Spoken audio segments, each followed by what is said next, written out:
जय श्री कृष्णा। राधे राधे। नमस्कार। आप सभी का फिर से एक बार स्वागत है मेरे चैनल अंजलि कुमावत 7 में। आप सभी को श्रावण की हार्दिक शुभकामनाएं। श्रावण का महीना भगवान शिव की भक्ति का विशेष समय माना जाता है, इसलिए इस महीने में ऋषि पंचमी का व्रत भी किया जाता है। तो दोस्तों ऋषि पंचमी के व्रत की कथा सुनने से पहले इसके महत्व के बारे में बता देते हैं।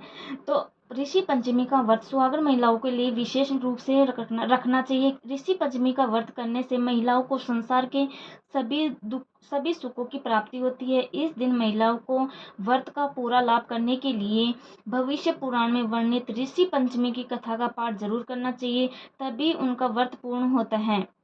तो कहानी शुरू करते हैं। युधिष्ठिर ने प्रश्न किया कि हे देवेश, मैंने आपके श्री मुख से अनेकों व्रतों के आवाज सुनी किया है। अब आप कृपा करके पापों को नष्ट करने वाला कोई उत्तम व्रत सुनावें।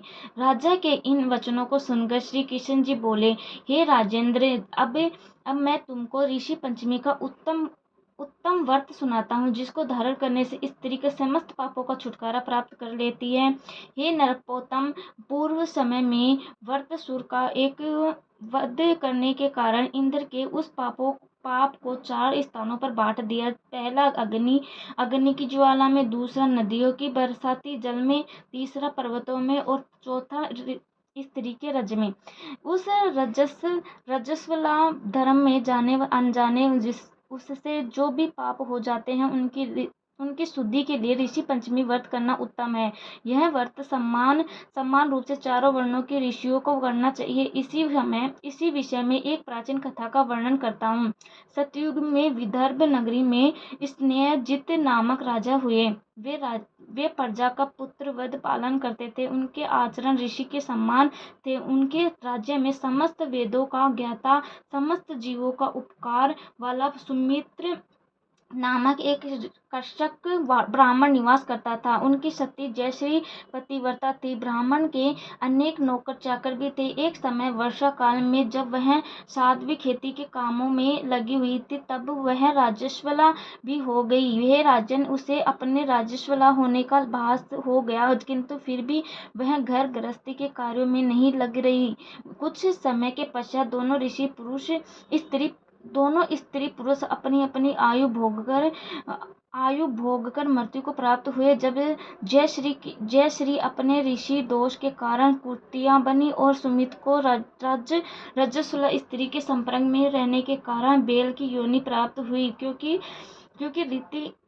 ऋतु दोष के अतिरिक्त इन दोनों का और कोई अपराध नहीं था, इस कारण इन दोनों को अपने पूर्व जन्म का समस्त विवरण याद रहा। वे दोनों कुतिया और बेल के रूप में रहकर अपने पुत्र सुमित के यहाँ पलने लगे। सुमित धर्मात्मा था और अतिथियों का पूर्व सत्कार किया करता था। अपने पिता के श्राद्ध के दिन उसने अपने घर ब्राह्मण को जिमाने के लिए नाना प्रकार के भोजन बनवाने उसकी स्त्री किसी काम से बाहर गई हुई थी कि एक सर्प ने आकर रसोई के बर्तन में विष ढेल दिया। सुमित की माँ कुतिया के रूप में बैठी हुई यह सब देख रही थी, अतः उसने अपने पुत्र को ब्रह्मात्मा के पाप से बचाने की इच्छा से उस बर्तन को सर्प स्पर्श कर लिया। सुमित की पत्नी से कुतिया का यह कृत्य सहा न गया और उसने एक जलती लकड़ी कुतिया के मारी। वह प्रतिदिन रसोई में जो जूठन आदि शेष रहती थी, उस कुतिया के सामने डाल दिया करती थी, किंतु उस दिन से क्रोध के कारण वह भी उसने नहीं दी। तब रात्रि के समय भूख से व्याकुल होकर वह कुतिया अपने पूर्व पति के पास आकर बोली, हे नाथ, आज मैं भूख से मरी जा रही हूँ। वैसे तो रोज ही मेरा पुत्र खाने को देता था, मगर आज उसने कुछ नहीं दिया। मैंने सांप के विष वाले खीर के बर्तन को भ्रांता के भय से झुककर भ्रष्ट कर दिया था। उस कारण बहू ने मारा और खाने को भी नहीं दिया है। तब बेल ने कहा, हे भद्रे, तेरे ही पापों के कारण मैं भी इस योनि में आ पड़ा हूँ। बोझा ढोते ढोते मेरी कमर टूट गई है। आज मैं दिन भर खेत जोतता रहा। मेरे पुत्र ने भी आज मुझे भोजन नहीं दिया और ऊपर से मारा भी खूब है। मुझे कष्ट देकर